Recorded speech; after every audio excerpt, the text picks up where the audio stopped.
Hey there, future nurses. Welcome to Med Monday. Sorry about my kitty. He wants to get in here and help too. So, welcome to Med Monday, where I teach one medication in 5 minutes or less. I want to remind you that if you haven't signed up to receive the weekly Med Monday medication fact sheet and video sent to you, you can go to nursingschoolsimplified.com/Med Monday, and I will send that to you every week. I will be having all the previous Med Mondays archived on a special site. And if you subscribe to the weekly Med Monday, you will have access to that as well. These are great resources to study from, as well as making your med cards for clinicals. So let's go ahead and get started with this week's Med Monday.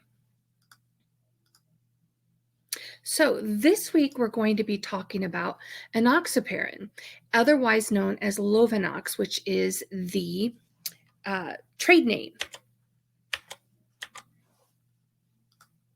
It is an anticoagulant and antithrombotic, and it's a low molecular weight heparin.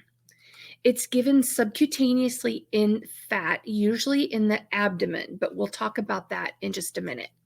So it binds to antithrombin 3, and it inactivates the XA and HA factors, resulting in a higher ratio of anti-factor or XA or HA. Now, if you did receive the clotting cascade diagram when I talked about heparin, I think it was, you'll see exactly where Lovenox works in that clotting cascade. Important to know that the reversal is protamine sulfate. So why do we give this medication? What is the indication? Well, we give it prophylactically to prevent DVTs. We give it for patients who have unstable angina.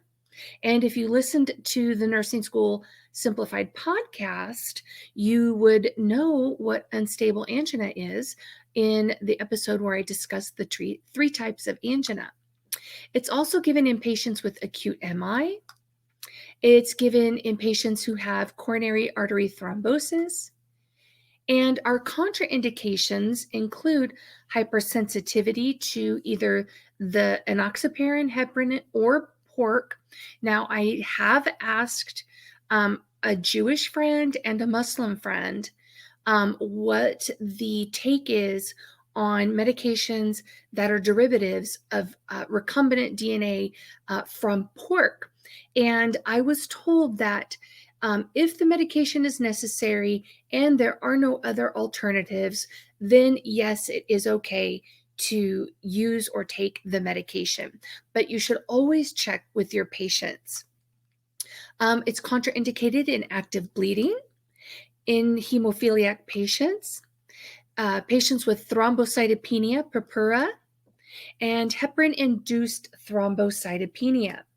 Now, our side effects, which are non-life-threatening, if you recall, are ecchymosis at the injection site. So we want to make sure that we're documenting where we're injecting this, that we're rotating our sites, and that we are assessing those sites throughout the day.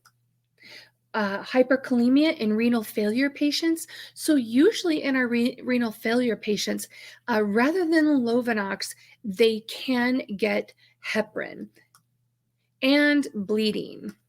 So adverse reactions or things that could be life-threatening include hemorrhage, of course, thrombocytopenia, which is low platelets, and bleeding, and angioedema, and anaphylaxis. So what are our nursing considerations? What do we need to be thinking about before, during, and after we administer this medication? Well, we want to try to administer at the same time every day. We want to monitor our patients for allergic reactions. We want to monitor for signs and symptoms of bleeding. So that would mean we'd be checking their gums for bleeding when they're brushing their teeth, urine, stool. And we also want to monitor our CBC, our PT-INR, PTT, and renal panels so that especially our CBC If we start to see a drop in our hemoglobin, in our hematocrit, that may indicate that maybe there's some type of internal bleeding that we're just not observing at this point. We want to make sure that we rotate the injection site and we monitor for reaction or hematomas. That is common, it does happen. And we do want to hold this before surgery. So always get that order. But even if you don't get the order, you want to hold this before surgery, because if you don't, even if you don't have the order and you don't hold it, your patient will not be able to go to surgery and your surgeon will not be happy. And we want to use this cautiously, very, very, very cautiously, any anticoagulants in patients with spinal anesthesia or epidurals. And we do not want to give this intramuscularly. So patient teaching, what are we going to teach our patients and their family members? Well, we want to teach them why we're giving this medication. We want to teach our patients about the signs and symptoms of bleeding and what to report to us. We want them to use a soft bristled toothbrush. Avoid any over-the-counter products containing NSAIDs, aspirin, unless they're prescribed. Now, Lovenox typically isn't prescribed for outpatient. However, it can be, and I have seen it prescribed outpatient when it's used as a bridge to Coumadin. So when we're trying to accelerate our patients' INR, we want usually for our MI patients, our AFib patients, patients with valves, we want to reach an optimum INR of 2 to 3. And if we want to accelerate that and speed it up, we can use Lovenox as a bridge. And I have seen it ordered outpatient, but it's very rare because it's very expensive. And we want to teach them signs and symptoms of allergic reaction. So that's it for this week's Med Monday. I want to thank you all for being here this week. And if you have any questions, you can go ahead and leave them in the comments, and we will see you next week. Have a great week and keep working on